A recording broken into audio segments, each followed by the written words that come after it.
I've got an incredible history here at A&M. This building wasn't here when I was here. So I grew up in the Reed building, which used to be underneath Kyle Field, and grew up in a place called the Child Movement Laboratory, which was exactly that. It was like a big playground for kids. It was epic. So you look at, it's kind of funny now that you look at a CrossFit gym, they've got rings and ropes and balls and open floor space, and that's exactly what that place looked like. So pretty amazing. Before we get started, I kind of want to know who you guys are. That way we can have a little bit more of an intelligent conversation and actually talk about things that are relevant to you guys. So this can, it might or might not be exactly what we're going to have on the slides. But got to know who you guys are first. Show of hands, who are strength coaches in a school setting? High school, college, okay. What about strength coaches or CrossFit coaches in a private setting? Do personal training, group coaching, that kind of stuff.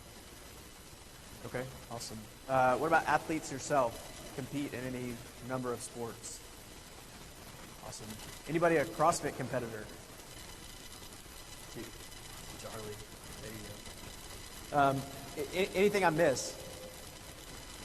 No? So it's hard to gauge based on that what your exposure to CrossFit is. I know everybody's going to have a different experience with it, whether that's good or bad. I think just like anything else, there can be very, very good experiences and good products that come from it, and then there can be also very negative experience as well. And it just depends on how you're introduced to it and how long you've tried it. I know that most of the people that were introduced to it by us back in the early days had very, very negative experiences just because we didn't really know what we were doing. And that's, the learning curve. I started a CrossFit gym here in College Station in 2005, which is before CrossFit was cool. Before you could find any Olympic lifts anywhere but, a high school weight room or college weight room. And so we had to start out of our garage and kind of built a business from there. The business here in College Station is still open. We started as CrossFit ATM back in 2005. Now we're BlackBox Strength and Conditioning. Here in College Station, we've got another facility up in Fort Worth. We've kind of pioneered or developed our own system of what CrossFit is to us and how we can give that to the people that we want to give it to. What I'm going to talk to you today about is not what we do necessarily in our gym. This is a competitive athlete scenario. It's different than what you'll have as far as people looking for generalized health and fitness. Okay, and to not make that distinction would be a very big mistake for me. But I just want you guys to understand that what's done daily in our facilities, for most people, there's some people that might have a little bit individualized, specialized program, is not what we're about to talk about. Okay, and that this program, and we'll talk about this in a minute, but a competitive CrossFit program is thinking of somebody as an elite athlete. And elite athletes train full-time, and they now are getting paid for their sport and being able to perform. So we have to take that into account and know that their training is their life and their sport. So to think that, soccer moms and, whoever else can train to be a super high competitive athlete at this point, since the sport has matured quite a bit, is just kind of silly in my opinion. So we'll get into that.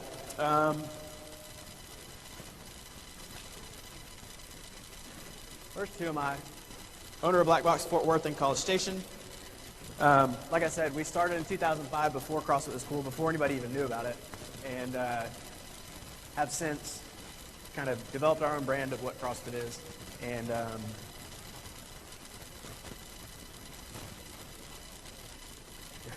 I'll just stay over here. Anyway, so BlackBox is a little bit different than what you'll find at a traditional CrossFit gym. We put a little bit more thought into our program design, into our intensity and our volume. And if you're familiar with CrossFit, then you might have an appreciation of that and not having to do all the crazy volume. Currently at the gym, we do weightlifting, strength and conditioning, and personal training. It all comes down to being individually programmed for the person that is looking for their specific goals. As an athlete myself, since we're talking about athletes, I think it's important for you guys to know where I come from. Before I got into CrossFit, I was a collegiate level soccer player, played Division I soccer for a couple years, and ended up back here in College Station to finish my degree at A&M and got into CrossFit, became competitive at that. I wasn't competitive in CrossFit until about 4 years into it. So I started 2005-ish. 2008 was kind of a initial, the second year that they had the CrossFit Games, which is the big competitive CrossFit event. And then in 2009, I won the South Central Regional, which is the one that was in Fort Worth, and went to the games, didn't do so well, and was kind of on the outs anyway, just decided to retire and pick up weightlifting full-time. Ever since then, I've been a weightlifter full-time. To me, weightlifting is snatch and clean and jerk, and then accessory stuff along with that. So the sport of weightlifting. You guys talk about Olympic sports. This is an Olympic sport. Some results that I've had: I finished second at the American Open in 2013, third in the clean and jerk in 2014 at Nationals, and our team won the national championship last year as Texas Barbell Club. So let's talk about coaching the CrossFit athlete.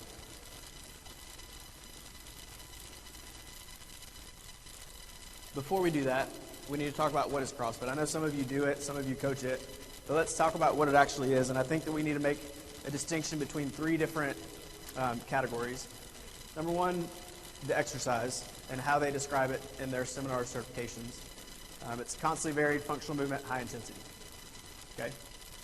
So for those of you that are coaching in a school setting, that means not planning things, doing movements that are functional, and doing them at high intensity. Right? So their big thing is safety, and they talk about movement efficiency and how to do movements correctly, and a lot of their seminars are about effective and safe movement. So if you've been exposed to it and you've seen sloppy movement, to me that's bad coaching, that's not a bad program. And if you see the same thing in a high school strength gym, that doesn't mean that the movements they're doing are unsafe. It means the movements they're doing are not taught well and they're not mastered well. So it's important to distinguish between the two. I think there's an inherent level of danger in any exercise program we do. If we have a little bit of intelligence as a coach, then we can overcome that, hopefully. And the same is true in CrossFit. You can't just throw a bunch of stuff against the wall and hope that you're going to have an effective program, because that's not the way it works. The sport, which in my opinion is totally different than the exercise.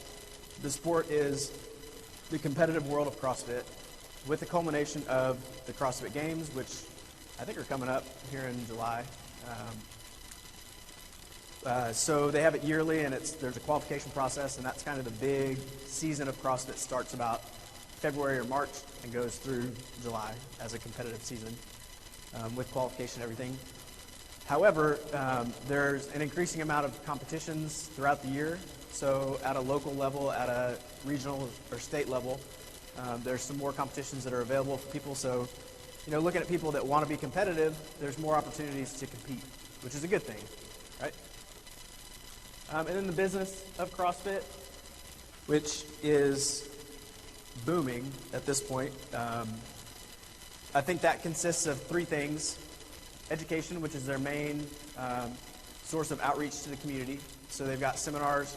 I think they've got a level 1, level 2, and then all kinds of different specific sport stuff, such as kettlebell, Olympic weightlifting, endurance training, run development, and I don't know if they do nutrition anymore, but they used to. So there's a whole different world of getting educated in the CrossFit world, and I think they've got some really good, fantastic information. You just have to know how to use it, right? And that's the key with all information. And then the sport is also part of their business model. I can only imagine the amount of money that they take in from the CrossFit Games. They've got big corporate sponsors. They've got millions of people worldwide watching and participating. So the money side of that has just got to be insane. And then the third piece is the affiliation or the affiliate process, where if you want to be a part of their movement, then you can get certified and become an affiliate, have your own facility, and teach and coach CrossFit on your own. That's how we got into it. That's how most people started. I got my affiliate back when it was very, very cheap, and did it as kind of a nod to what they were doing. I thought what they were doing was fantastic, and for the price that we had to pay, had no problem paying it. I think nowadays it's more of a business decision than it is like an homage. So let's talk about training for the sport of CrossFit, because like we talked about, it's different than training for generalized fitness, I think. This guy, the bald guy here in the forefront of that picture, his name is CJ Martin. He's a good friend of mine. Back in probably 2007, I lived on his couch for almost 3 months. So I consider him a very good friend, and we've had the opportunity to talk quite a bit and develop our ideas based on training. This is a quote that he, in conversation he and I have talked about. And he says, "I'm a weightlifting coach that gives my athletes a lot of work capacity." So if you think about that, and we can break it down, and we will in a moment, he basically wants his people to be very strong, competent in the movements, so skill-based. When I think of weightlifting, there's a lot of skills that go along with it. When you look at the sport of CrossFit, there's 3 different components. There's weightlifting, or moving heavy objects, which could include barbells, dumbbells, kettlebells, med balls, and any other randomized external object that they can imagine. There's gymnastics skills, which is anything utilizing your body weight. Pull-ups, push-ups, box jumps, rope climbing, ring work. Basic gymnastic skills that you might find a gymnast doing, but at a very low level. So for example, a muscle up is a very, very low level gymnastic skill. But for the general population, it's very, very advanced, right? How many in here can do a muscle up? Yeah, very few of you, and that's okay, right? It's not necessarily something that's going to save your life. However, it could be seen as functional and a skill that you might want to develop as motivation to work towards something. And then work capacity, in my opinion, means an anaerobic and an aerobic ability to produce work or continue to work, right? So we need the ability to continue to work when we're fatigued. So CJ has produced some of the best CrossFitters in the world. 2 of those are Camille LeBlanc, who actually won the CrossFit Games last year. And the other one is Josh Bridges, who has been consistently in the top 10. Oddly enough, he did not qualify this year. But you can see, just to finish 2nd in the world, 3rd in the world, 7th in the world, consistently over the last 5 years is pretty fantastic. I actually met him back in 2007 when I was staying with CJ. Fantastic guy. Also a Navy SEAL, so he's missed a year or 2 in between there because he was deployed. And so that was his main job, was defending the country. And then Camille, who also is consistently performing in the top 10 or 15, won it last year. She won the regional this past 2 weekends ago, I guess, here in the South Central, and is probably a favorite again for this year. But both have either been full-time coached or partially coached by CJ. And then his team actually won first last year after finishing top 10 over the last 5 years. So he's producing some really fantastic athletes and has some really good methods to do so. And I kind of mirror what we do off what he's done. So what does he mean? When he's talking about weightlifting, he means moving an external object, barbells, dumbbells, sandbags, medicine balls, in order to produce strength or power, right? So we're either moving these things in a kind of a steady fashion to create an overall tension, to create strength, or we're trying to produce as much force as we can. In a CrossFit competition, there's 2 general ways to display your strength. One is a 1-rep max. Generally, it's an Olympic lift, so snatch, clean and jerk, something of that nature, power clean, power snatch, something like that. Or with very, very or progressively heavier objects, moving them a certain distance. So just general body strength.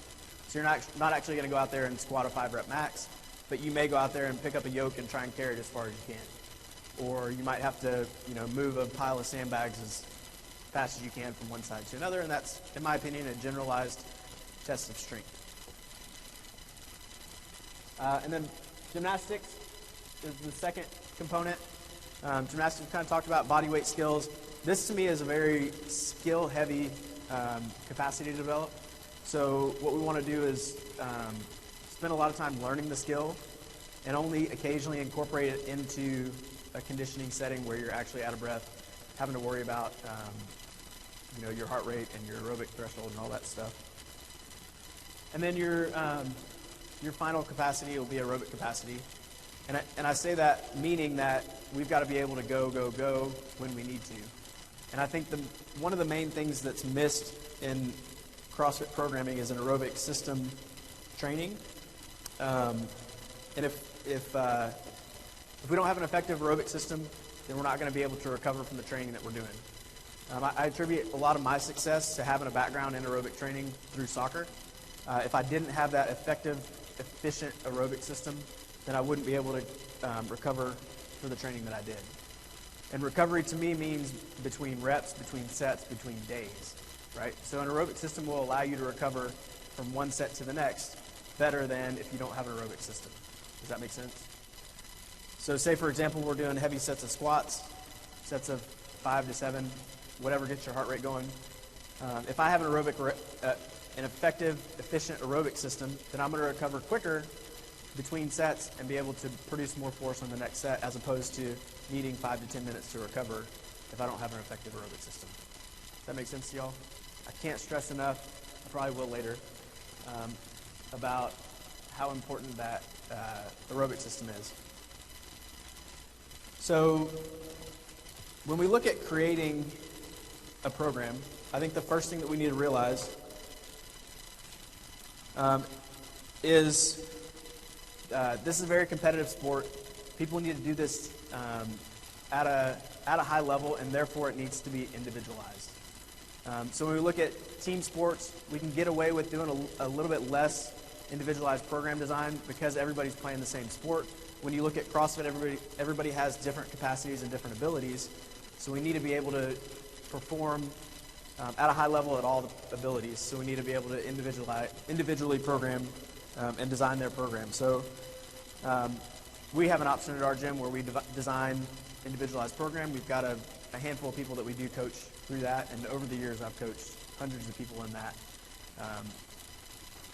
But our program right now is not that big because we don't have the time to spend on everybody's individualized program.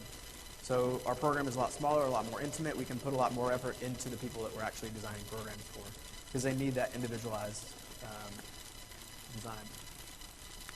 So when we look at training for CrossFit, you look at a season and you kind of compare it to other sports. And the way that I describe it to our athletes and the people that come in, because they've got a CrossFit background and they love CrossFit and they want to do CrossFit all the time. But what happens when you do CrossFit all the time? You get injured, right? So you'll get overuse injuries, you'll get little aches and pains that turn into big aches and pains and then don't go away, and then you have a long-lasting injury, and we don't want that to happen. So we got to have basically a base building opportunity where we can build the things that are important for the future of your performance as opposed to what you want to do and what's fun right now. So, periodization is the word that people use for that. To me, it's important just to know that we need an off-season, right? You think about football players. If they don't have an off-season, what happens to them? If they're playing football 365 days a year, what happens? An incredible amount of injuries, right? You guys know this because you probably work with people in season and you see those injuries during the season. Imagine if that just played out for another 52 weeks, right? So we got to have an off season. We got to have an opportunity for our athletes to rest, recover, get away from that super duper high intensity mindset because they'll come back in a lot better shape and be able to push a lot harder because they'll be fresher. In the off season, we need to be training our weaknesses for our greatest return.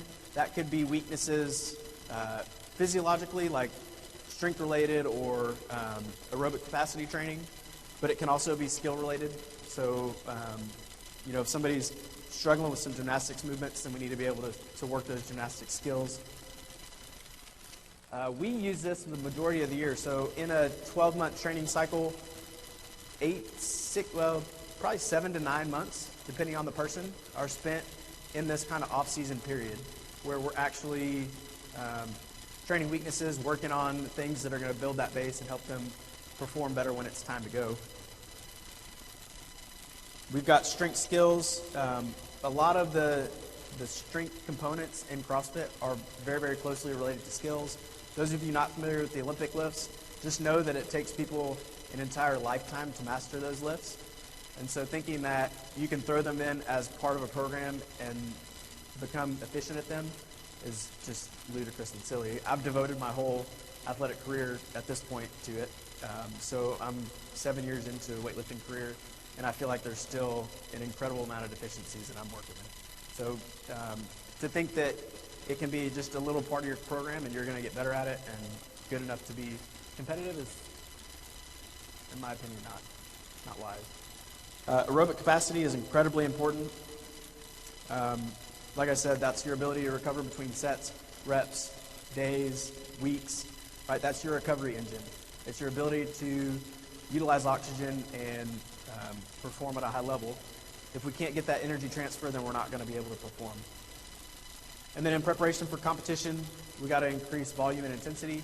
What that means is, as we get to a point where we know that competition is coming up, so this year the season started in March. That was the open season, which means there's one workout a week that allows you to qualify to go to a regional setting. So for some people, they're guaranteed to qualify because their performance is so high already, so they kind of just coast through that period. And then there's some people that have to really push really hard through that because that's their ability to qualify for the next level, which is probably a higher level than they'll ever achieve. So we just have to know where that person lies and how and when to ramp up their training. So for us, the intensity piece starts December, January, depending on the person, and we ramp up CrossFit-related workouts, and we just go after it until March. So we'll take the strength portion down. We won't do as much volume in strength training, and we'll do a lot more CrossFit, a lot more dedicated CrossFit work.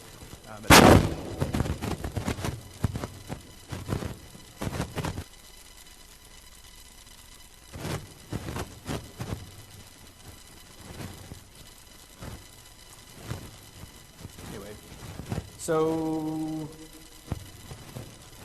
as we ramp up and as we get closer into competition season, the frequency of actually CrossFit workouts will improve or increase.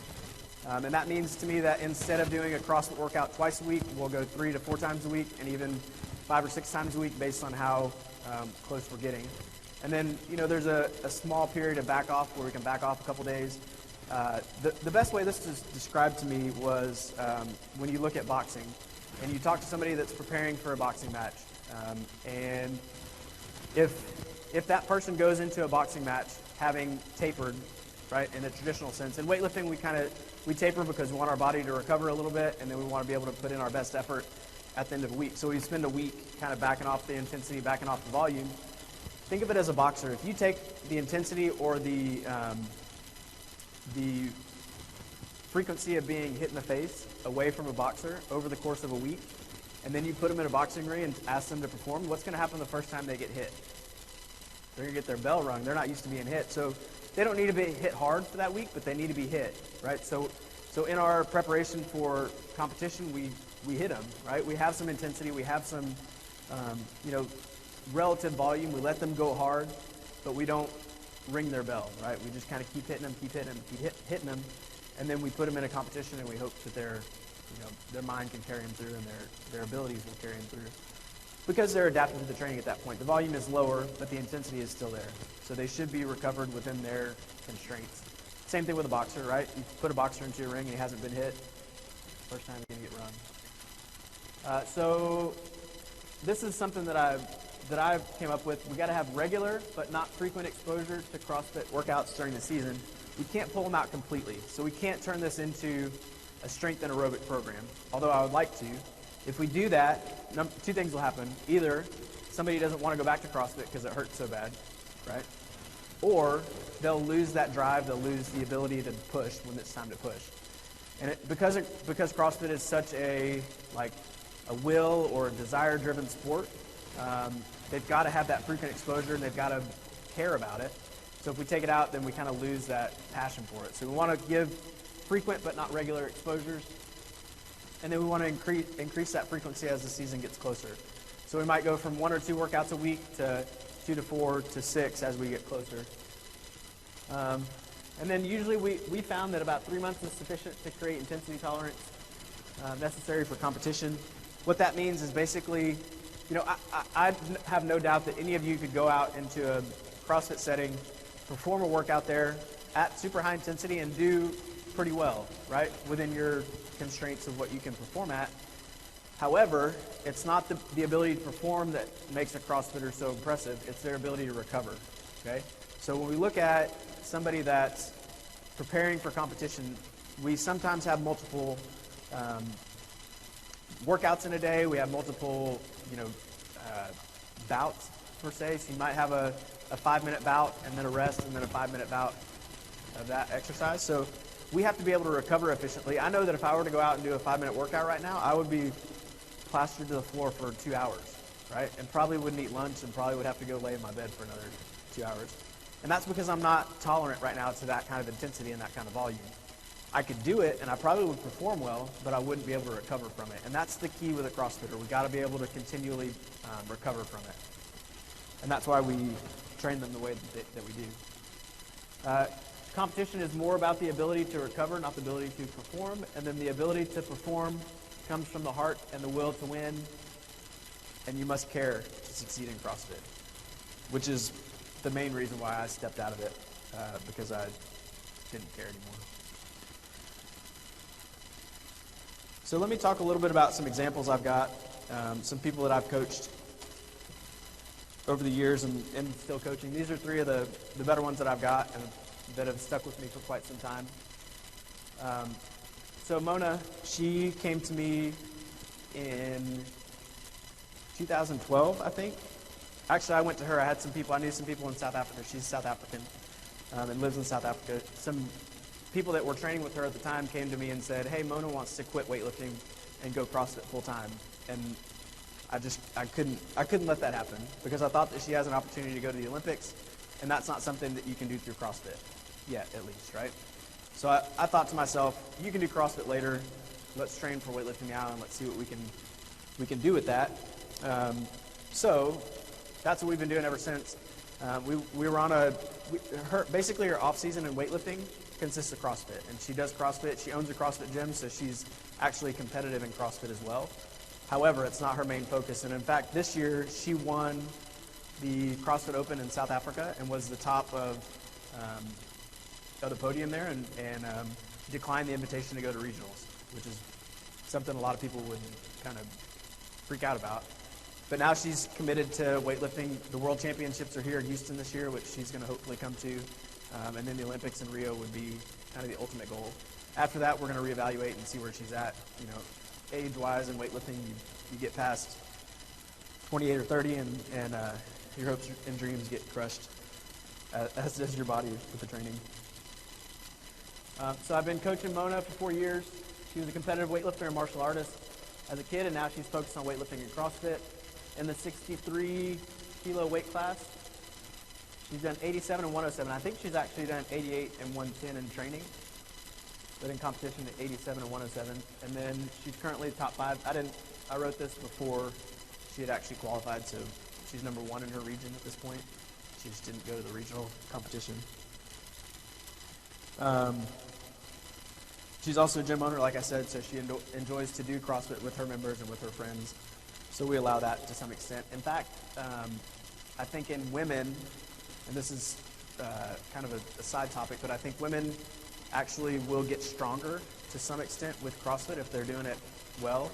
And I think the hormonal response from the CrossFit gives them a benefit in their strength training.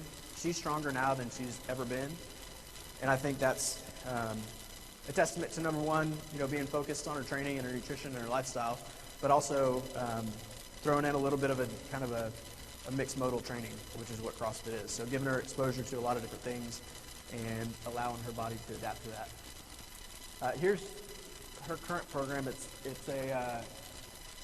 is actually a weightlifting program that led her up to the African Championships or the Commonwealth Games that she bombed at, which is unfortunate, which is the sport of weightlifting. I think on the way down here, I realized that I was supposed to put a CrossFit program up here, so I apologize. But this is her weightlifting program. She trains twice a day, Monday, Wednesday, once Tuesday, Thursday, Saturday, but for longer sessions. You can see the volume overall, and you'll see as we look at the other people's programs that I'll show you, the volume overall is a lot lower relative to what they're doing. The intensities are higher, and because she's has more of a mastery of the movements, the loads are higher, but the volume is really, really low compared to what you're about to see.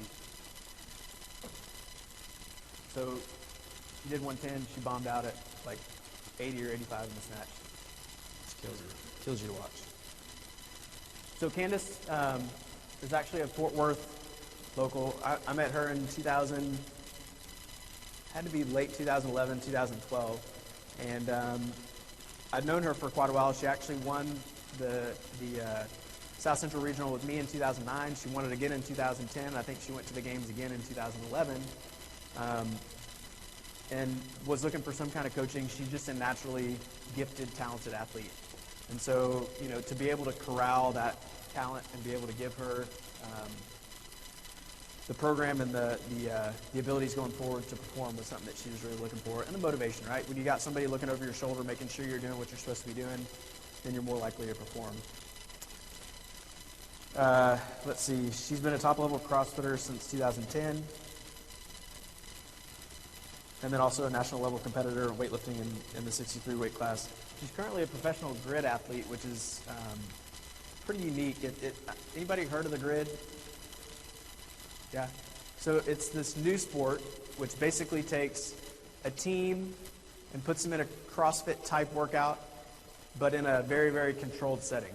So matches are about 2 hours. There's 10 to 12 races per match. It's very, very entertaining to watch, and I didn't think that I would like it as somebody who has been around the CrossFit stuff for a long time and wants to run through a wall every time he sees a 20-minute workout, right? It's not entertaining. It's not fun to watch. This is actually exciting. It's fun to watch. It's literally like a race. So I urge you guys to check it out if you get a chance. For those of you that are into fitness, it's basically fitness as a professional sport. So it's very, very entertaining to watch. And she's been drafted onto one of the inaugural season. She played last year, and then this year she's going back to play again. I think she leaves this week to go train with the team in San Francisco. So it's a legit thing. I think it's fun to watch. I think it's better, in my opinion, to watch than CrossFit. Very, very power-driven sport, which is fun to watch, right? So here's her training program over the last couple weeks as we prepare her for going out to her season. You can see the volume here is a lot higher. She has to perform a relatively high amount of reps at pretty high intensities for the sport, so we actually have to practice that. So, doing pulls at 120% or squats at, 80 or 90% for sets of 8 or 10 is pretty stout. And to think that, we could do that on a regular training day would be kind of silly. But, two things. As a female, she's able to perform at a higher percentage based on her 1 rep max, and she's also able to do more repetitions and recover from that. So, when you look at somebody that's getting paid for a sport, and then you look at what's actually like safe versus what's effective, then you kind of got to balance those two out, right? So we take into account any kind of injuries or limitations she has, and then we try to develop a program that's going to allow her to be prepared for her professional sport that she's getting paid for, right? Same as a boxer, right? It's not safe to get hit in the face, but it most certainly is part of his sport. Same thing as football, right? So we basically start every day with some sort of weightlifting component, something explosive, whether that's working up to a max or working up to a set percentage for repetitions. You can see kind of later in the week we take out the barbell. We use some different implements such as kettlebells or lunges. These last 3 weeks are actually very, very closely related to the tests and the races that they're going to do. So that's why they all look very similar. Generally, the training program is going to be a little bit more stratified, more different, because we want them to enjoy their training and get excited about it instead of having to do the same thing every day, week in and week out. But since we're so close to season, being in season, then we've got to practice the skills. And you can see some of the skills she has. Thrusters, which is basically a front squat to overhead press. Probably one of the most metabolically demanding activities you can do. And if you don't think that, then try a set of 20 with 95 pounds and you'll regret it. Also some dumbbell burpees over a box that she's got to do. Obviously, a lot of rope climbing. She's actually one of the strongest deadlifters in the sport, so that's something we maintain in her program, and we keep her working on consistently, because if she loses that, then that's going to be a downfall of her appeal to the coaches. And then third guy is Steven. He came to me 10 or 11 months ago, so I haven't even had a full year to train him. He wanted to be a competitive CrossFit. We basically sat down, looked at his numbers, looked at his last finishes, and said, you're 2 to 4 years away from being competitive at a high level that you want to be at. So, giving people realistic expectations when it comes to this stuff is very, very important. But he's committed and he's, working through it. And the bottom line is that if you don't get into the gym every day, put your head down and work where you're supposed to be working, then, you'll look up in 2 years and not have accomplished anything. So really, we got to be on the right path. We got to be working hard every day. Whether you see that progress on a daily basis or not, doesn't matter. It's over the long term that we're really looking at making some good progress. He finished the CrossFit Open last year, 300th out of 7,000. So last year is in top 4%. This year he finished 200th out of 11,000 in this region, which is the top 2%. So a significant improvement over last year. Still not enough. We need to be in the top 60, I think, in order to perform, maybe 50. What was it this year? 20. Oh, there you go. Even better. We got a long ways to go. So here's his CrossFit program. You can see, we're weightlifters, and we develop capacity. And through that capacity, we do it in all different modes or methods. Anywhere from, something that we do a significant amount of rest in. So, his first workout of that day was basically 2 minutes of work, maybe 4 minutes of work, and 2 minutes of rest. That's a significant amount of rest for a CrossFitter, right? That's a high amount of rest for a CrossFitter. And then, moving into, 5 sets of 500-meter row with 60-second rest, working on a little bit more of an aerobic base there, and then we've got strict aerobic capacity work programmed in there as well. Whether that's a recovery run or, a training run, it doesn't really matter. Just want aerobic work done. And then all kinds of skills that you might not see regularly in a gym.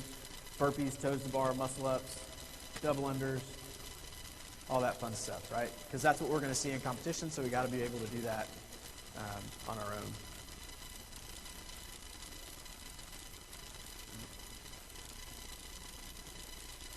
So when we look at designing a program for somebody, we need to basically look at the whole year and determine when we need to be competitive, right? So kind of like what we talked about when you look at periodization, you got to know when you want to be peaking for that sport. Because the sport is so complex, we need to know when to add in the intensity, when to take out the heavier lifts and make them higher volume lifts. We just need to know what the timeline looks like, and then we need to backtrack from there. Okay, so we look at the whole schedule or whole calendar of the year, and then we backtrack from there where we need to be ready from, and then go back, 3-4 months. And it, it's not hard dates like, oh, today is January 1st, we need to get on to conditioning. If we're not finished with our strength training or we haven't hit the goals that we needed to, we may push that out another couple weeks, month if we need to, and then start to incorporate other stuff along with that. So it's just one of those things that isn't hard and fast, but it's something we need to keep in mind with our timing. And then the bottom line. I didn't add this slide. I don't really understand that. Thanks, Mike. I think the bottom line comes from CJ when he talks about how to develop a CrossFit athlete. And we basically create weightlifters that are efficient and effective at moving loads and develop them with capacity. And if you've done that, then you're going to see people that are going to be really, really successful at CrossFit, as we already have seen.